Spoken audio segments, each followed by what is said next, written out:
Our next guy that we want to focus on is the atmosphere. If I look at my radius of my planet, that is from the surface going to the center, that is 6,371 kilometers.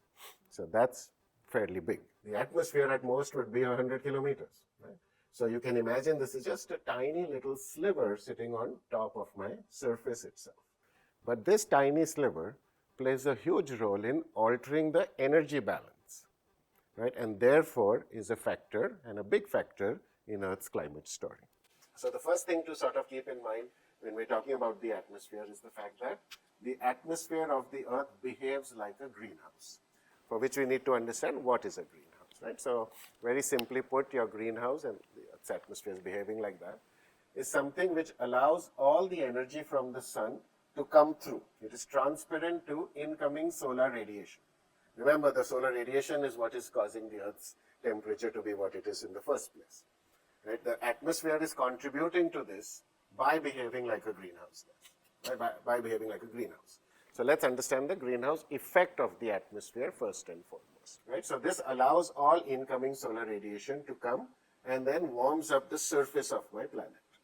Once my surface is warmed up, that will also start to radiate. It radiates in all directions, including back up. Once it is going back up, my atmosphere is not transparent to what is going out from the surface of the Earth. It is transparent to what is coming in from the sun. So it will come and this gets absorbed in the atmosphere. That gets warmed up. What will it do? It will radiate in all directions, including back down. So what is my surface getting? I'm interested in the surface, because that's what we are calling our surface temperature and our climate, essentially. My surface is getting everything from the sun, plus it is getting things from the atmosphere radiated back. So it's getting more energy. If it gets more energy, Stefan Boltzmann's law tells you, therefore the temperature would be greater. So in a nutshell, that is the greenhouse effect. That's why you have glass greenhouses in cold places where plants, flowers, etc. grow, right? It's the same principle that we are going to use in terms of understanding the atmosphere. Now, to understand this, what I typically do, and I showed you last time briefly, is to just demonstrate what would the temperature of the Earth be if I had an atmosphere. If I didn't have an atmosphere, what is the role of things in the atmosphere like clouds? And when can I sort of make sense in terms of the energy that is coming from the sun versus the observed surface temperature of my planet, right? Which tells me the role that the atmosphere plays in understanding our climate itself. Yeah? So that is the broad sort of thought behind showing you some of these slides. Okay, so we'll start by again, briefly going over what would be the surface temperature of the planet when I don't have an atmosphere at all. So I can make an Earth which has no atmosphere. So if I have it's something which we call a black body, right? A black body is simply a body where all the energy that it receives, it will absorb and then emit all of it back. We'll just use the same Stefan Boltzmann's law, that's the only equation, which is the amount of energy that the body receives is related to the surface temperature, right? So therefore surface temperature is flux of energy times divided by the constant to the fourth power. Yeah? That's the only calculation you do in order to do this. So what do I need? I need to know how much energy is coming on the Earth. That is something I can measure. So we measured and we say about 342.15 watts per meter squared comes on the planet from the sun. That is our golden number, right? So 342 comes in. I have no atmosphere. This guy warms up. What will go out? 342, right? So my surface temperature can be calculated just by saying flux of energy coming in divided by the constant 1 to the 4th, right? 4th root here. And what do I get? I get a number of 5.6 degrees. Right? So remember, what do I want? I want 13 and a half, right? So 13 and a half, how do I get? So if I have an Earth which has no atmosphere, I'm already at 5 and a half. So it is a colder Earth. So not having an atmosphere is, of course, the temperature is colder than what I have observed it to be, right? And we all know we have an atmosphere. Now, let's go ahead and sort of say, well, what is the role of clouds? Because clouds are part of the atmosphere. Now, most of them are white. They're sitting above in the atmosphere. And we think about 30% of incoming solar radiation is reflected by clouds back into space. So what is coming in from the sun? 342.15. But 30% goes away. So only 70% of 342 is coming in to the surface. Everyone with me? Yeah? So that is a number which is 239. Right? So 342 comes in, 30% reflected, 70% of this is 239. So what comes in now? 239 comes in on the ground. Remember, I care only about the ground. 239 is coming in, 239 will go back out. So I'll use Stefan Boltzmann's law and put my flux of energy as 239. What is my temperature? Look at this, minus 18. So look at the role of clouds. I go from 5 degrees to minus 18. That's almost a 25-degree temperature change just by having clouds which are going to reflect. Now what if I have a planet which is 100% clouds? Everything goes back, right? We're frozen, correct? So, what if it is 10%? So, warmer, right? So many sort of factors for you all to start to understand. But I'm just talking right now in terms of the energy balance and what clouds do. But note, it's not also simple because clouds are made up of what? Water vapor, which is actually a greenhouse gas. So it does both things. We'll talk a little bit about that, yeah?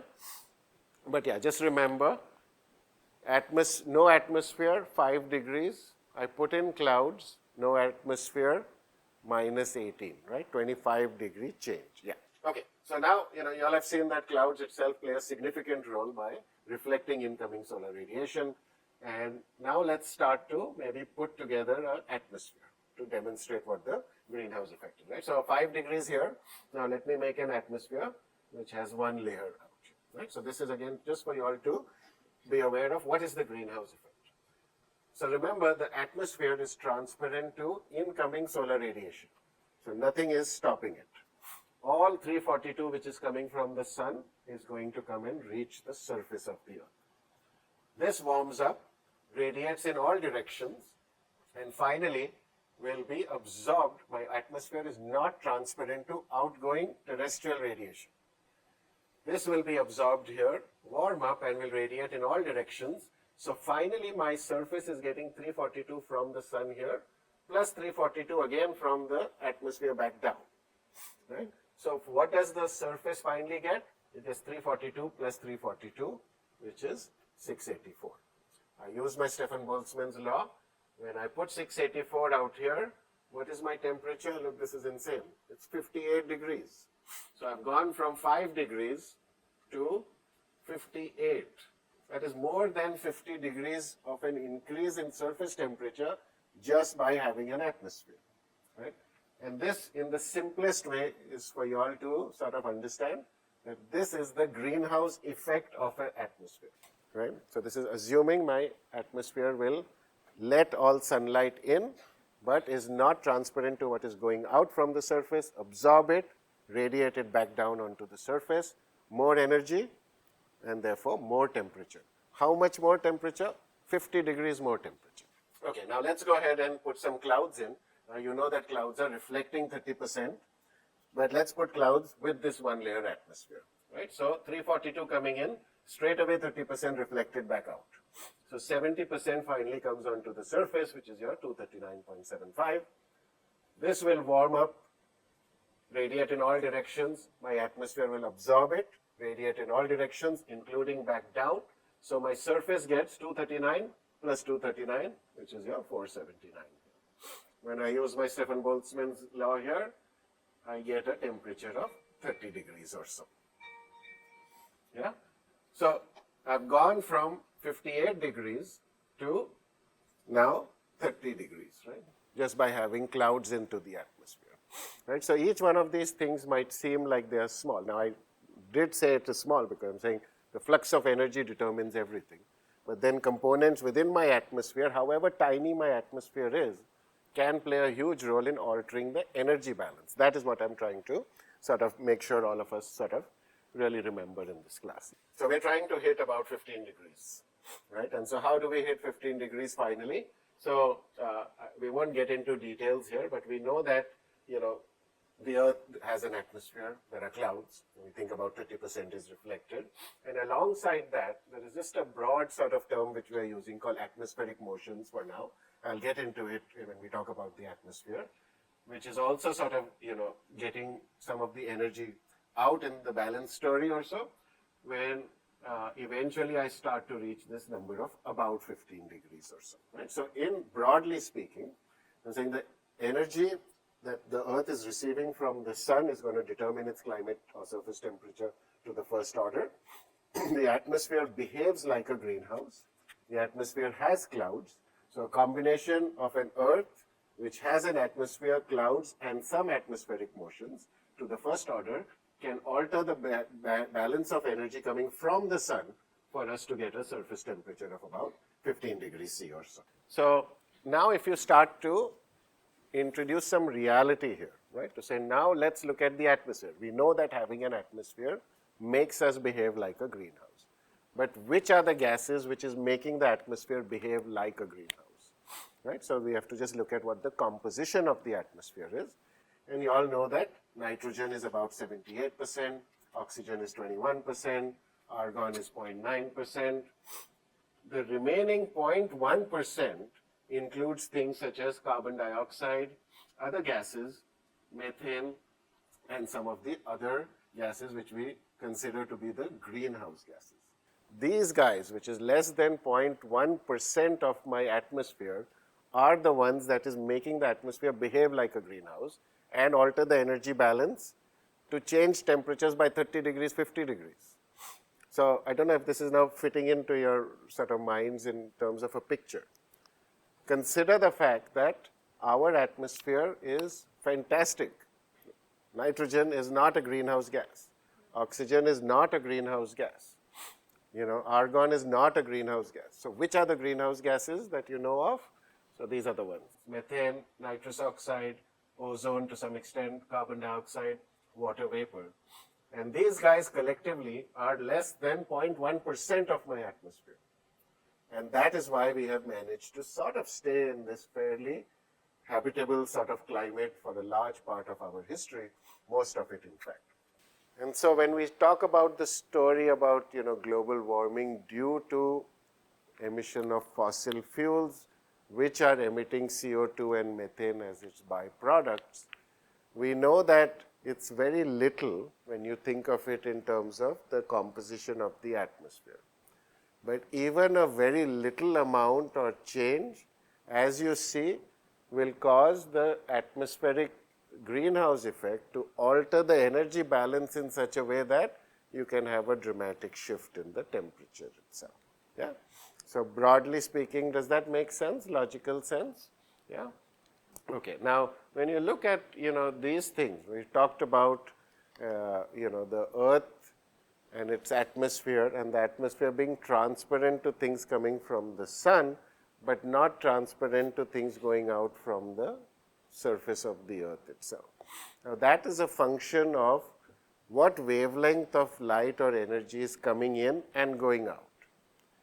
These guys, like CO2, is transparent to what is coming in from the sun because it's coming in at a wavelength where it does nothing to the CO2 molecule. Why? Because that is coming from a much hotter temperature. These curves that you see, each one is for a particular temperature. So everything that the sun is putting out, these guys are all transparent to it. Right? So these molecules, however little they are in our atmosphere, transparent to things coming in. When it's going out, what you start to notice is that at these wavelengths, which here is given as wave number, at particular wavelengths, these molecules start to interact with the radiation. How does it interact? So consider carbon dioxide, one carbon, two oxygens. When light at this wavelength starts to come back, and these wavelengths correspond to Earth's temperature, it will hit the molecule, and the molecule will interact with this, absorb it, and you start to notice this. This is observed, right? In experiments, you'll see your oxygens will maybe start to, go this way, symmetrically or asymmetrically, or they'll start to ring. So we know these things happen. And where are they happening? They're happening at these frequencies, these wavelengths of outgoing terrestrial radiation, right? So we know that CO2 absorbs in this sort of spectrum of wavelength of light. We know that ozone absorbs in this spectrum of wavelengths of light. Methane here, water vapor of course has a big sort of footprint.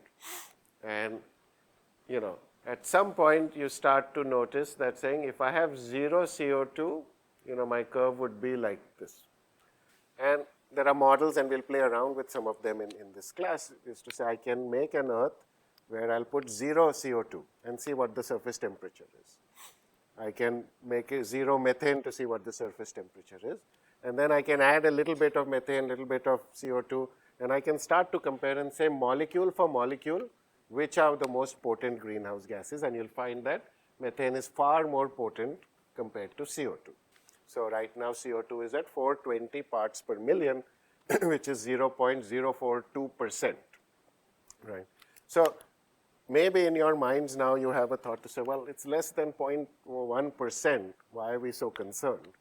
And the reason why we are so concerned is that all this fluctuation that has taken place in Earth's history, at least going back 1 million years that I showed you, or 500,000 years from the ice core, does have CO2 fluctuating. But it has always fluctuated between 200 parts per million and 300 parts per million. Since the Industrial Revolution, and certainly in the last few decades, we have never been below 300. And we are going from 300 to 350 to 400 to 410 to 420. And every year we are adding more CO2. And every decade we are adding more CO2 into the atmosphere. And every decade is warmer, and every year is warmer than the previous one. Right? So we know that there is a correlation, of course. Right? So however little you think it is in the atmospheric story, but note that these are the greenhouse gases, and you've seen in those previous calculations what the greenhouse effect of the atmosphere is in terms of the energy balance story. Yeah? So that in a nutshell is what we want to try to understand in more and more detail. But broadly, this is the take-home message, at least, of the greenhouse effect of the atmosphere.